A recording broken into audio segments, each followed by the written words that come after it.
Pozývame vás do Terchovej na veľkonočný koncert Poďakovanie za lásku, ktorý je venovaný pamiatke svätého Jána Pavla II.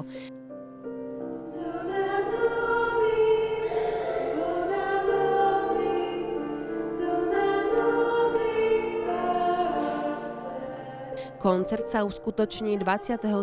apríla v nedeľu Božieho milosrdenstva v diecéznej svätyni svätých Cyrila a Metoda o 16. hodine. Koncert bude tematicky zameraný na jubilejný rok Pútnici nádeje. Účinkujú obyvatelia Terchovej z generácie staršej i mladšej.